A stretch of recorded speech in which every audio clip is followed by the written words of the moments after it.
बिस्मिल्लाहिर्रहमानिर्रहीम, अस्सलाम वालेकुम। मैं असदुल्ला खान हूँ। कुछ दिन पहले ये फैसला हुआ था कि जस्टिस मज़ाहिर अली अकबर नकवी साहब के खिलाफ रेफरेंस चलाया जाएगा। सुप्रीम जुडिशल काउंसिल इस सिलसिले में एक्टिव हुई थी। जस्टिस मज़ाहिर अली अकबर नकवी साहब को एक शोकॉज नोटिस जारी किया गया था और उसमें 10 किस्म की शिकायत जो हैं वो बताई गई थी और उनसे वजाहत तलब की गई थी। आज जस्टिस मज़ाहिर अली अकबर नकवी साहब ने रिटेलिएट करने का फैसला किया और उन्होंने कुछ एतराज़ात उठाए हैं।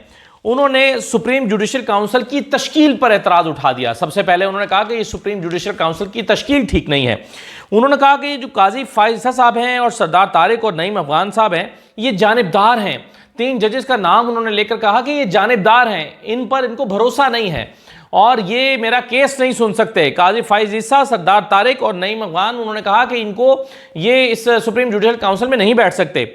फिर उन्होंने कहा कि जो इजहार वजू का नोटिस है वो भी जानिबदार है, क्योंकि अगर ये जो जजेस हैं ये अगर जानिबदार हैं इनके केस के हवाले से, तो इजहार वजू का जो नोटिस है वो भी जानिबदाराना है।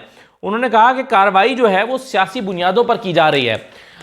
इसके अलावा जस्टिस मज़ाहिर अली अकबर नकवी साहब ने यह भी कहा है कि जस्टिस काजी फायज़ा और justice Naeem audio leak inquiry committee का हिस्सा हैं। चूंकि वो उस इंक्वायरी कमेटी का हिस्सा हैं, इसलिए वो जुडिशल कमीशन जो है उसमें नहीं बैठ सकते।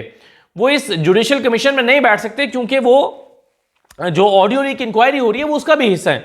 फिर उन्होंने कहा कि इन्हीं जजेस ने मेरे खिलाफ कार्रवाई के लिए जस्टिस उमर अता बंदयाल को खत भी लिखा था और इसलिए उनकी ज़ाहिर राय वाज़ेह हो चुकी है। यानी पहले ही ये जजेस कार्रवाई के लिए खत लिख रहे थे जस्टिस उमर अता बंदयाल साहब को, चीफ जस्टिस ऑफ पाकिस्तान को, कि मज़ाहिर अली अकबर नकवी के खिलाफ कार्रवाई की जाए, और अब खुद ही वो सुप्रीम जुडिशल काउंसिल में बैठ गए हैं। तो जब वो पहले अपनी राय दे चुके हैं तो इस काउंसिल में तो नहीं बैठ सकते। उन्होंने कहा कि मेरा मीडिया ट्रायल किया जा रहा है। जस्टिस मज़ाहिर अली अकबर नकवी साहब ने कहा कि शोकॉज नोटिस के साथ मुंसलिक 10 शिकायत जो हैं वो उसमें गैर संजीदा इल्ज़ामात लगाए गए हैं जिनके शवाहिद भी मौजूद नहीं हैं। तो ये मज़ाहिर अली अकबर नकवी साहब जो हैं इन्होंने रिटेलिएट करने का फैसला किया है। इन्होंने डट कर खड़े हो जाने या अपना केस लड़ने का फैसला किया है और उन्होंने कहा है, उन्होंने चीफ जस्टिस ऑफ पाकिस्तान के हवाले से, जस्टिस काजी फायज़ा साहब के हवाले से इवन काफ़ी सारे सवालात उठा दिए हैं। अच्छा, दूसरा आज अहम खबर यह है कि नवाज शरीफ साहब के जो तमाम असासे हैं वो जो जब्त किए गए थे वो रिलीज़ करने का हुक्म दे दिया कि जनाब सारे असासे इनके रिलीज़ कर दिए जाएँ। उनके जो लाहौर में 1650 केनाल की ज़रई अराजी है वो जो सरकार ने जो है वो सील कर दी थी उसको डी सील कर दिया जाए। इनकी जो मर्सिडीज़ थी, इनकी लैंड क्रूज़र्स हैं, इनकी दीगर गाड़ियां हैं, ये सारी गाड़ियां रिलीज़ करने या डी सील करने या इनको इस्तेमाल की इजाज़त दे देने का ऑर्डर दिया है आज अदालत ने। ये एहतसाब अदालत के जज मोहम्मद बशीर साहब और तोशा खाना केस चल रहा है जिसमें नवाज शरीफ चूंकि अदालत के सामने पेश नहीं हो रहे थे, इश्तहारी करार दे दिए गए थे। और जब आप जानते हैं कोई शख्स इश्तहारी करार दे दिया जाता है या इश्तहारी हो जाता है तो फिर उसकी जायदादें जब्त कर ली जाती हैं। नवाज शरीफ साहब की भी जायदादें जब्त हो चुकी थी, इससे पहले इसहाक डार साहब की भी जायदादें जब्त हुई थी और फिर उनकी जायदादें भी, उनके घर वगैरह उनको वापस कर दिए गए थे। अब ये जायदादें जो नवाज शरीफ की हैं ये भी आज एहतसाब अदालत के जज मोहम्मद बशीर ने ये तमाम जायदादें और असासे नवाज शरीफ को वापस करने का ऑर्डर कर दिया है। तो ये चलें, अच्छी खबर है। आज नवाज शरीफ साहब के लिए एक और अच्छी खबरें रोजाना उनके लिए आ रही हैं। ये एक और अच्छी खबर उनके लिए आई है। एक 2-3 दिन से एक बड़ा शोर मचा था, एक बड़ा चर्चा था कि MQM और नून लीग में इत्तेहाद हो गया है और हमने कहा था कि ये पहला इंतखाबी इत्तेहाद भी है। साद रफीक साहब ने कहा था कि जी हाँ, एक इंतखाबी अलायंस बनाने पर आज इत्तफाक हो गया है। ये इंतखाबी अलायंस, इलेक्शन अलायंस बन गया है और इसमें पीपल्स पार्टी की दीगर मुखालिफ सियासी जमातों को भी शामिल किया जाएगा। ये साद रफीक साहब ने MQM के साथ खड़े होकर ऐलान किया था। लेकिन MQM को शायद कोई आफ्टर थॉट आया है, उनको बाद में ख्याल आया या अवाम का रद्दमल आया। अवाम के रद्दमल की खैर उन्होंने कभी परवाह तो नहीं की MQM ने, क्योंकि जब वो इमरान खान की हुकूमत छोड़ के गए थे तब भी रद्दमल आया था। जब वो 16 महीने की हुकूमत में बैठे थे अवाम का रद्दमल तो तब भी आ रहा था, कारकुनों का रद्दमल तब भी आ रहा था, लेकिन बस वो बैठे हुए थे। और आज जो है वो अचानक उन्होंने अपने जो परसों वाला 2-3 दिन पहले जो एक मीटिंग हुई थी उसका मॉडल टाउन में जो मीटिंग हुई थी नून लीग की और इनकी एक आला सतही मीटिंग थी, उसमें ऐसा लगता है कि आफ्टर थॉट आया। खालिद मकबूल सिद्दीकी ने कल रात को एक टेलीविजन प्रोग्राम में कहा, उन्होंने कहा कि नून लीग के साथ इंतखाबी इत्तेहाद नहीं हुआ, वाज़ेह तौर पर कह दिया। जिसको नून लीग इंतखाबी इत्तेहाद कह रही है MQM उसे इंतखाबी इत्तेहाद नहीं मान रही है। खालिद मकबूल सिद्दीकी ने कहा कि नून लीग के साथ इंतखाबी इत्तेहाद नहीं हुआ, मुश्तरका हिकमत अमली के हवाले से ताउन पर बात हुई है, यानी सिर्फ मुश्तरका हिकमत अमली बनाई जाए इलेक्शन लड़ने के हवाले से, उसमें ताउन हो, इस पर बात हुई है। फिर उन्होंने कहा कि इंतखाबी इत्तेहाद की बजाय इसे इत्तफाक राय कहना चाहिए। आप कह सकते हैं कि ये इत्तफाक राय हुआ है कि हमें मिलकर साफ शफाफ इंतखाबात की कोशिशों में एक दूसरे का साथ देना चाहिए, हमें एक दूसरे का साथ देना चाहिए, ये जो कोशिशें हों साफ शफाफ इंतखाबात की। फिर उन्होंने कहा कि ना मुस्लिम लीग ने बात की कि हम मिलकर इंतखाबात लड़ें और ना हमारी तरफ से कोई बात हुई कि मिलकर इंतखाबात लड़ें। साफ साफ कह दिया है खालिद मकबूल सिद्दीकी ने, और वो कह रहे हैं कि जी ऐसी कोई बात हुई ही नहीं है दोनों की तरफ से। लेकिन आखिर में जाके बड़ी कंफ्यूजिंग से बात की है खालिद मकबूल सिद्दीकी सामने। वो कहते हैं कि जी एमक्यूएम इंतखाबी इत्तेहाद नहीं करती, अलबत्ता सीट एडजस्टमेंट हो सकती है, सीट एडजस्टमेंट हो सकती है। शायद इसका मतलब यह है कि वो कह रहे हैं कि हाँ हम इतनी अंडरस्टैंडिंग हो सकती है कि आप फलां सीटों पर बंदा खड़ा ना करें या हम आपको फलां सीटों पर बंदा खड़ा नहीं करेंगे, लेकिन हम ये नहीं है कि कोई इत्तेहाद बने। और क्योंकि जब कोई इत्तेहाद बनता है तो फिर उस इत्तेहाद का एक इंतखाबी निशान होता है, यानी जैसे एमएमए बना तो किताब इंतखाबी निशान उसका बन गया, या जीडीए का अलायंस के तौर पर लड़ेगा तो उसका इंतखाबी निशान उसको मिल जाएगा। तो उन्होंने कहा कि हम इत्तेहाद बना के नहीं लड़ेंगे, अलबत्ता लड़ेंगे अपने अपने निशान पर, अलबत्ता सीट एडजस्टमेंट हो सकती है। तो ये उन्होंने फरमाया है खालिद मकबूल सिद्दीकी साहब ने। अब उन्होंने ये बातें क्यों की हैं, अब एक और इम्पॉर्टेंट मीटिंग, अब नून लीग का वक्त जाना है, यानी पहले होता ना लड़के वाले लड़की वाले की तरफ जाते हैं, या लड़की वाले भी आजकल तो खैर पहले लड़की वाले कहते हैं जी पहले हम आएंगे, ये भी अच्छी बात है खैर बहुत।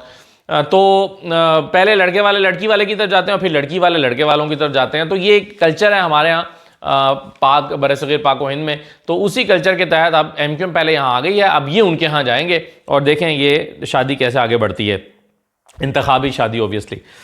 अच्छा जनाब, तो ये तो हो गई कुछ बातें इस हवाले से। अब खुर्शीद शाह साहब जो हैं उन्होंने एक नवाज शरीफ साहब पर फिर एक निश्तर चलाया है तंज का, और वो कहते हैं कि नवाज शरीफ चंद दिन के लिए जेल में जाते तो हम सियासतदानों का कद बन जाता। इन्होंने बड़ी ज्यादती की है, हम सारे सियासतदानों को जलील करा छोड़ा है, खुर्शीद शाह साहब कह रहे हैं। और वो कहते हैं कि जी अब नवाज शरीफ का कद भी छोटा हुआ है और सियासतदानों का कद भी छोटा हो गया है, इनकी वजह से चंद दिन चले जाते जेल में। यानी वो कहना चाह रहे हैं कि मैंने भी तो जेल काटी है तो क्या फर्क पड़ता है। क्या कहा है खुर्शीद शाह साहब ने, जरा देख लीजिए।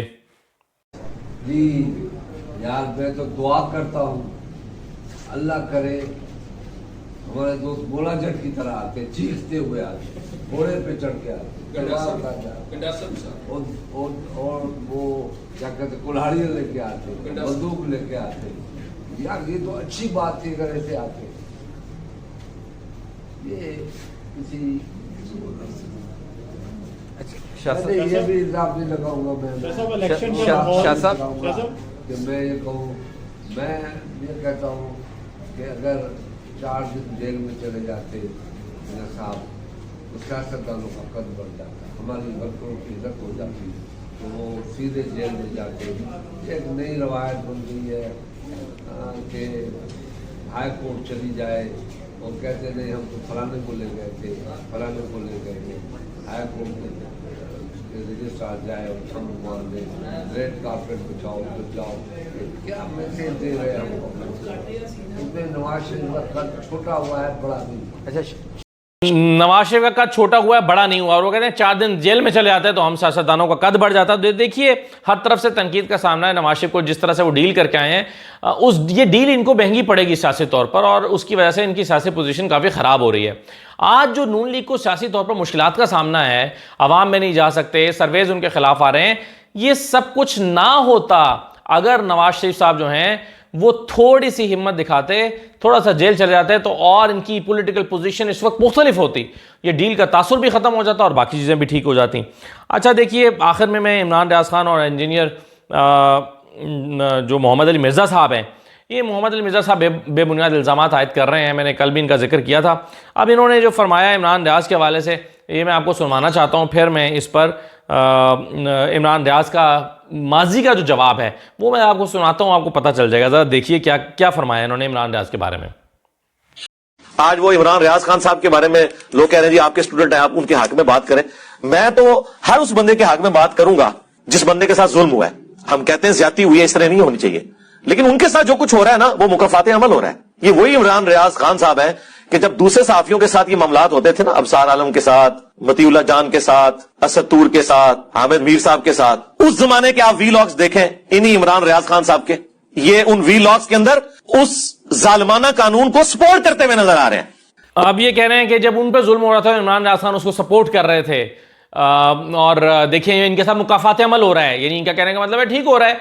इन्होंने भी तो उनको मार पड़ी थी या वो गिरफ्तार हुए थे तो इन्होंने शादियाने बजाए थे, तो अब इनके साथ भी मुकाफात अमल हो रहा है। लेकिन हकीकत क्या है, उस वक्त इमरान रियाज खान ने क्या इन गिरफ्तारियों को सपोर्ट किया था या कंडेम किया था? तो मैं आपको इमरान रियाज खान का एक क्लिप सुनवा देता हूं। एक तो सारा आलम ना जिनको गोली लगी, अल्लाह ताला उनको सेहत अता फरमाए, उनको तंदुरुस्ती दे। बड़ा अनफॉर्चुनेट है, सहाफियों के ऊपर ऐसे अटैक होना ये बड़ी ज्यादती है और ये बड़ा जुल्म है। इसकी जितनी मजम्मत की जाए वो कम है। हामिद मीर को भी गोलियां लगी थी और भी सहाफियों के ऊपर अटैक होते हैं, तो ये नहीं होना चाहिए। जो बात है उसका जबान से जवाब दिया जाए और यहां आर्गुमेंट होना चाहिए। तशद्दुद का कोई रास्ता नहीं होना चाहिए पाकिस्तान में, और ये कोई रास्ता होता भी नहीं है, और तशद्दुद कोई ऑप्शन भी नहीं होता। बड़ा अनफॉर्चुनेट है, सहाफियों के ऊपर ऐसे अटैक होना ये बड़ी ज्यादती है और ये बड़ा जुल्म है। इसकी जितनी मजम्मत की जाए वो कम है। हामिद मीर को भी गोलियां लगी थी और भी सहाफियों के ऊपर अटैक होते हैं, तो ये नहीं होना चाहिए। जो बात है उसका जबान से जवाब दिया जाए और यहां आर्गुमेंट होना चाहिए। तशद्दुद का कोई रास्ता नहीं होना चाहिए पाकिस्तान में, और ये कोई रास्ता होता भी नहीं है, और तशद्दुद कोई ऑप्शन भी नहीं होता। की और पीपल्स पार्टी की क़यादत जो गई है जख्मी सहाफी की अयादत करने के लिए, और ये अच्छी बात है, बुरी बात नहीं है। जिसको मार पड़े उसके पास जाएं, उसको पूछे, जिसके साथ ज्यादती हो उसके साथ खड़े हो। तो उस सहाफी को मार पड़ी है और गलत हुआ है, मार नहीं पड़नी चाहिए थी, मारना नहीं चाहिए था। यानी एक तो गलती और जुर्म यह है कि सहाफी को 3 अफराद ने घर के अंदर घुसकर मारा, जुर्म है, गलत है, गैर कानूनी है। असद तूर की भी इन्होंने बात की कि बड़ा ज़्यादती की कि घर में घुसे, मारा और तशद्दुद किया, ये नहीं होना चाहिए था। अबसार आलम की भी इन्होंने बात की, हामिद मीर की भी बात की, और इमरान रियाज खान ने एक और वीडियो क्लिप में जो इन्होंने अपने टीवी चैनल पर बैठ के कहा था, उसमें उन्होंने मतीउल्लाह जान के हवाले से भी ऐसे अल्फाज इस्तेमाल किए थे। सोशल मीडिया पर वो क्लिप भी चल रहा है, अनफॉर्चुनेटली किसी वजह से वो मैं इस वक्त चला नहीं सकता, लेकिन मतीउल्लाह जान के हवाले से भी उन्होंने कहा कि इमरान खान को जितनी सख्त जबान में इसकी को कंडेम करना चाहिए वो नहीं कर रहा, बल्कि उल्टा इमरान रियाज खान ने इमरान खान पर क्रिटिसाइज किया था कि हुकूमत में है और इस पर बहुत जोर लगाकर उनको एहतजाज करना चाहिए था और तलाश करवाना चाहिए था और उस पर बहुत ज़्यादा एक्टिव नज़र आना चाहिए था। मतीउल्लाह जान के गैर कानूनी तौर पर अगवा या गायब हो जाने या उठा लिए जाने पर इमरान रियाज खान ने अपने तहफ़्फ़ुज़ात का इजहार किया था। अब देखिए कि इस सारे मामले में ये जो इल्ज़ामात लगाए जा रहे हैं इंजीनियर मिर्ज़ा साहब की तरफ से, मैं समझता हूं कि बहुत ही अफसोसनाक बात है। मिर्ज़ा साहब न जाने क्यों ऐसा कर रहे हैं, किसके कहने पर कर रहे हैं, क्या उसकी वजूहात हैं, क्या उनकी मजबूरियां हैं, या वो तहकीक उनकी पूरी नहीं है। लोग उनको मजहबी तौर पर कई वालों से फॉलो करते हैं। मैंने तो सच्ची बात है कभी उनको सुना नहीं है, लेकिन मैंने देखा है कि काफ़ी लोग उनको सुनते हैं, शेयर करते हैं। तो मेरा ख्याल है इस मामले में भी उनको ज़रा मोहतात होना चाहिए, क्योंकि टेम्परेचर बहुत हाई है, कंट्रोवर्सी सोसाइटी में पहले ही बहुत ज़्यादा हैं। इस पर उनको बहुत मोहतात होकर अपनी पूरी तहकीक करके बात करनी चाहिए। ये जो हवाई बातें कर रहे हैं मौलाना साहब, इससे तासुर ये जाएगा कि हवाई बातें करने से कि फिर आप इसी गैर जिम्मेदाराना तरीके से फिर मजहबी मामलात पे भी बात करते होंगे। यानी जब आप इस पे बात कर रहे हैं और जिम्मेदारी से बात नहीं कर सकते, आपकी तहकीक ही पूरी नहीं है, आप कमज़ोर बात कर रहे हैं, तो उसका मतलब क्या हुआ? मैंने तो आपको कभी मजहबी मामलात में सुना नहीं है, सच्ची बात ये। मैंने डॉक्टर असरार साहब को सुना करता था और उनसे पहले कुछ और लोगों को, एक ज़माना हुआ, अभी भी अच्छे लोग हैं, ऐसी बात नहीं है, लेकिन यह है कि मैंने इनको कभी नहीं सुना। तो ये जो साहब मजहबी मामला तो बात करते होंगे, तो फिर शक तो ये पड़ता है फिर उसमें भी ये गैर जिम्मेदाराना बात करते होंगे जैसे उसमें कर रहे हैं। तो मेरा ख्याल है कि उनको एक तो अपने कम से कम इस बयान पर तो माफ़ी मांगनी चाहिए कि जो उनको कहना चाहिए कि भाई उससे गलती हो गई, मैंने इमरान रियाज के वो बयानात नहीं सुने हुए थे, मेरा मौक़िफ़ गलत है और मैं अपनी दुरुस्ती करता हूँ, अपनी इस्लाह करता हूँ, और इस्लाह कर लेने वाला अच्छा शख्स होता है, तो इससे उसमें माज़रत करता हूँ। तो मेरा ख्याल है कि इंजीनियर मोहम्मद अली मिर्ज़ा साहब को इस पर जो है वो अपनी माज़रत कर लेने में या वजाहत कर देने में कोई हर्ज नहीं है। लेकिन हकीकत बहरहाल यही है जो है। ख़ुद मैंने मतीउल्लाह जान साहब को जब उठाया गया था, वो गिरफ़्तार हुए थे, तो मैंने खुद उन पर एक कॉलम लिखा था कि उनकी ये हिरासत जो है वो किसी तौर जस्टिफाइड नहीं है, कि अगर आप किसी को बोलने ही नहीं देंगे, बात नहीं करने देंगे या उसकी राय सुनना नहीं चाहते, उसको राय देने का हक नहीं देना चाहते, जबकि वो सिर्फ राय दे रहा है, वही उसकी एक राय है, सोसाइटी के अंदर मुख्तलिफ राय होती हैं, तो मैंने खुद उस पर आवाज़ बुलंद की थी। और ये जो ये वाला इंजीनियर साहब का रवैया है, ये बहुत ही अफसोसनाक है। इजाज़त दीजिए, अल्लाह हाफ़िज़।